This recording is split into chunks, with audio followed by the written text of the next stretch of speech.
thought I'd share my process for making a collage. I'll share the different steps with everyone. First, I think about it. I select a picture from the thousands that I have taken over the last 3 years. I take a picture. I select a picture that strikes me strongly. Today the picture is a picture of a water faucet out in a park, and I imagine it's conjuring up thoughts about the water systems in parks, because that seems to always be an issue. The plumbing seems to not be working very well often in the parks, and the water quality is often questionable. And I've asked myself, what's that all about? So I'm sort of examining that issue in this work today. Another thing that I do early is I look at my photo and then I select my colors. Now I work with ink.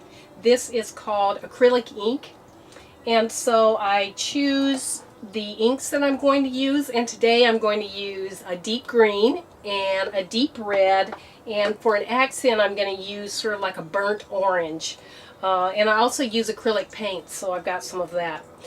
The next thing I do is I select from collage materials that I've been gathering. I select the things that strike me today that I want to use for my to put in the piece.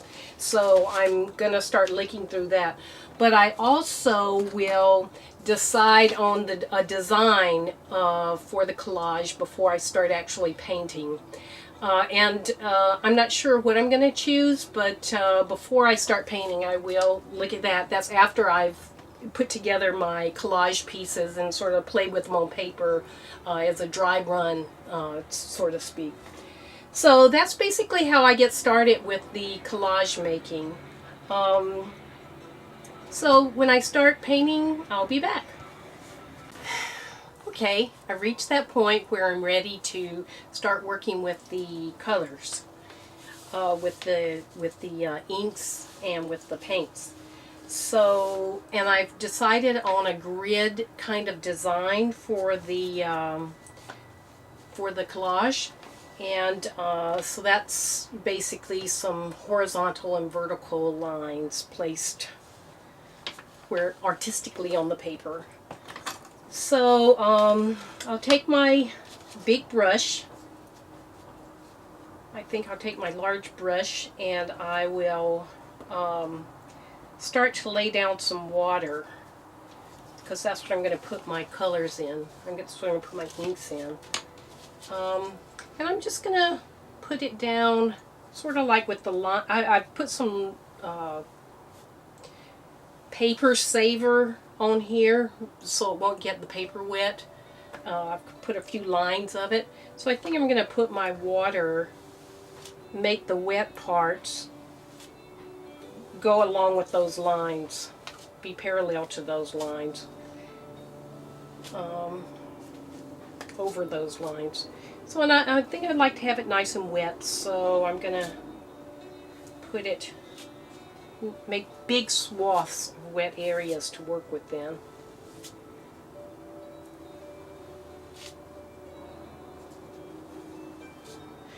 Alright, and so the next thing I'm going to do is I'm going to take my ink and start to work with it.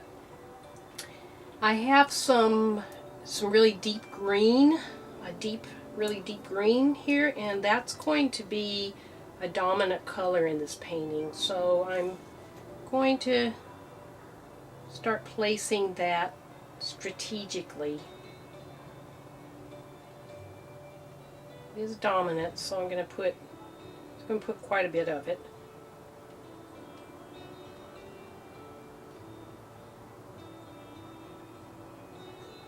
It's nice and wet, so the ink is moving around nicely.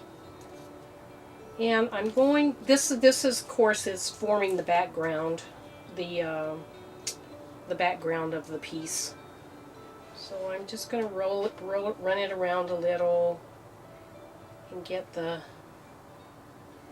paint sort of moving in different directions and covering those wet areas that I that I've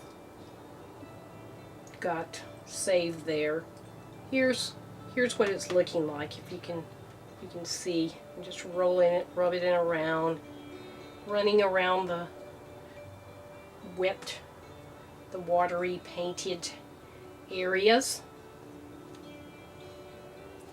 And I'm liking the design that's coming up. I'm really liking it. I think it's a good basis for what I'm going to do today. So I'm liking this. Looks good. If it's too wet to work on, what I do is I dry it with a blow dryer before I start doing another step or another layer.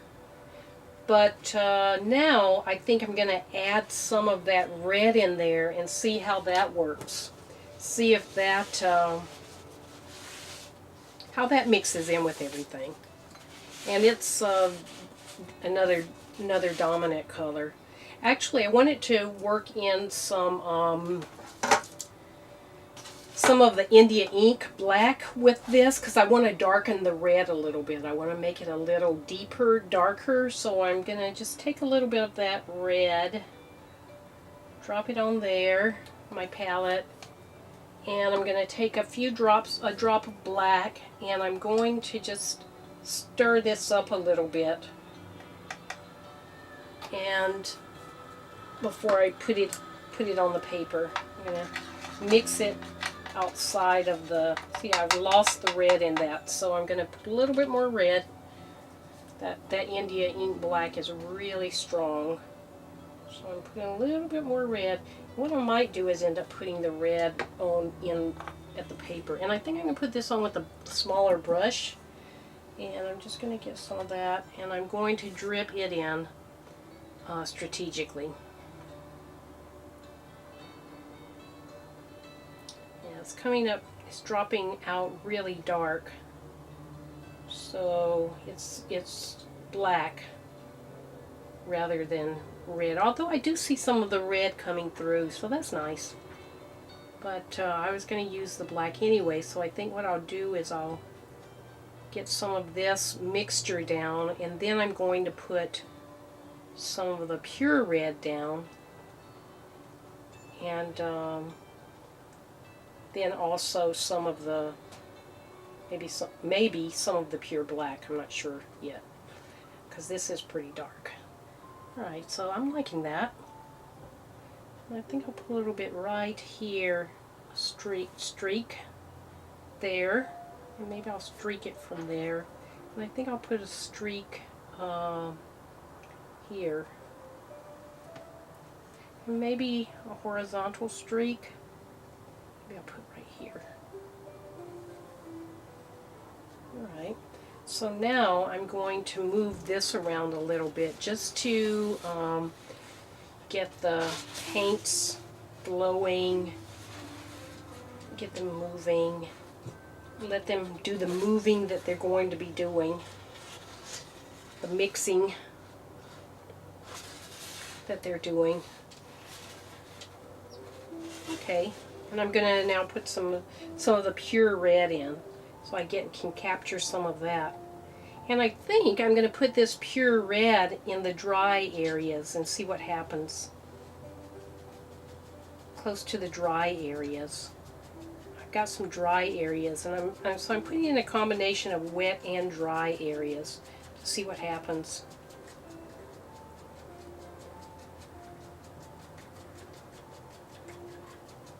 These red and green colors can be, of course, pretty darn bold, you know. Red and green. Alright, I'm liking that.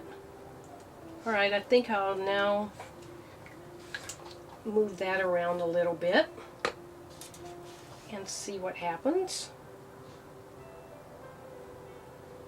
See what I get. I'm moving that.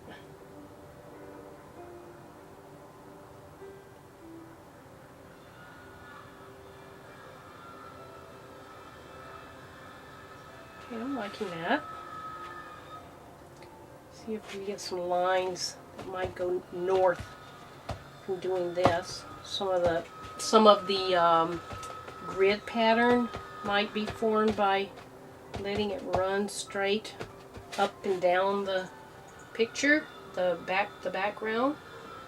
So let's see. I'm liking this. I like it. Okay. This is nice. So this is a nice beginning. So I'm going to stop here. I'm going to stop with this, and now I'm going to do some drying on it because it's pretty wet, and before I can go to the next step it has to be a bit drier. Okay, I'm back. It's dry. I used a hair dryer, and by the way, this is Arch's watercolor paper that I'm using, and I'm using a small block today, but sometimes I use bigger blocks, and depending on what I'm up to, what I'm trying to achieve. So got that off. And now I think what I'd like to do is create even more of a background, and I'm wanting a little bit more red still, and I think that I'm going to tint the red with some white gesso. So I'm gonna, so that's what I'm gonna do now. I'm going to mix a little bit of that. Get that ready.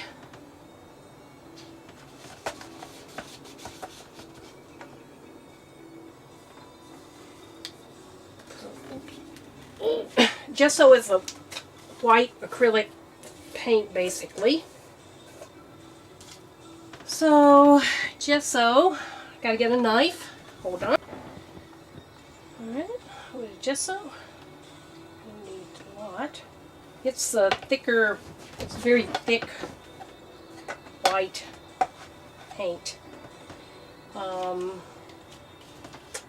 What I really like to do is roll this on. So I'm going to, after I mix this, I'm going to get something to roll it with.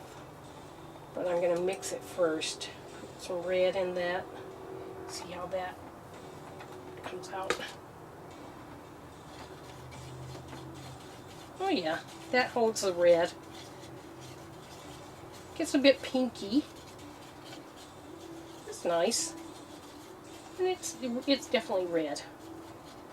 So I'm going to get my roller. So I'm going to paint, put a little water with this, with my gessoed red, a little water there. And I'm going to put it on this bottle that I'm going to use to roll with. I'm going to roll with my rolling bottle. And I'm going to roll a couple of lines on. And I'm going to roll in both directions of top and bottom. Excuse me, vertical and horizontal. And I want to maintain the texture that I'm creating from the bottle rolling. I'll put some more on.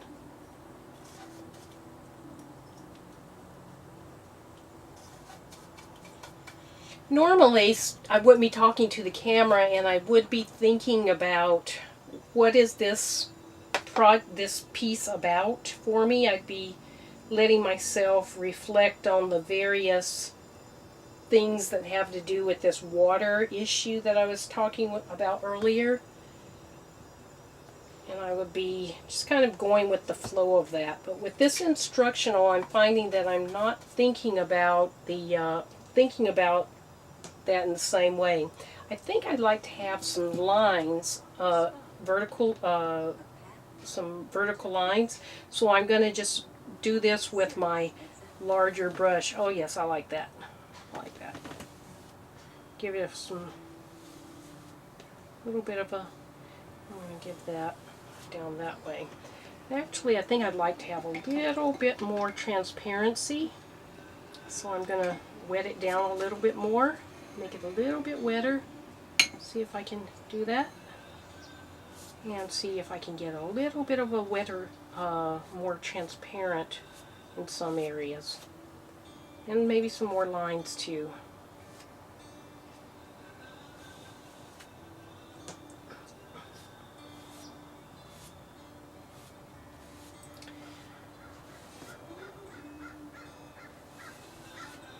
Yeah, I like that.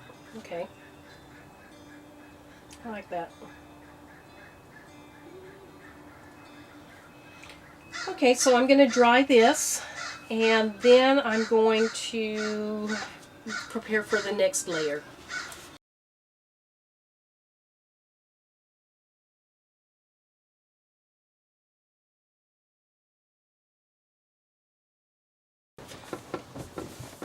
While I was drying, I decided I wanted to have still a bit more boldness with the red, so I just took a brush and put more of the pure red down, and I'm liking that.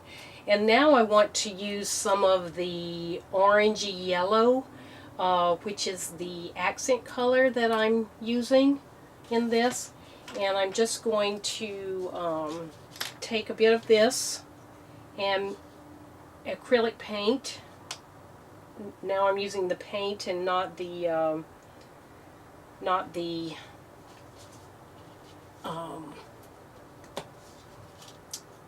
ink, acrylic ink, and I'm making my color. And what I'm going to do, I want it to go on a little wet too, and so I'm going to wet the area where I want this to go. I'm going to put it right down here, and I'm going to put some right there. And so I got that wet, and so I'm just going to apply some with the brush. Apply some of the color with the brush. And it's not quite as wet as I was hoping, but you know, I'm liking that. I do like that. That's good. It isn't as wet, but it does have a texture that I'm liking. The paint going down has a nice texture. Let's see, is that where I want to stop with this accent? Maybe just a little bit right here. Maybe all the way into that. Maybe all the way across. And maybe up paralleling that line. Yeah, I like that. Alright, and then I'm going to make this more linear. Okay. This is basically what I'm doing is expressive art. I'm drawing on some of the basics of, painting, but with design and with color. But I'm basically going with what feels right and good with this process for me. And so the next stage is to then, after this dries, is to begin placing the pieces on here. I've got the background that I want for the collage, and now I'm going to start putting the collage pieces on. Okay, I've dried the paints for the background, and now I am placing the objects around, and the different collage pieces. I've got some cloth here, some ribbon that I really like the colors in it, and it complements the piece. And I've cut out my photograph even smaller to show just the faucet piece, and I place that in there, and I've placed several other things that I've chosen for this particular piece. And the next step is that I use a matte medium and a gel matte, and I glue, sort of attach everything. And I think after that I'm going to put another coat of something over this to blend it all together, and then I'm going to go from there. So basically that's how I do this. I'll put finishing touches on at the end. I'll use pens. I might use silver or gold pen too, and I may write in it a little bit. May use ink, permanent ink pens. But then I'll just kind of work with it till I feel like it's finished, and I will Then after this is finished, I'll go to the next step, which is looking at the story that goes with this piece. I'll show this finished piece at the very end of this. So stay tuned. Okay, thank you. And thank you for all your support.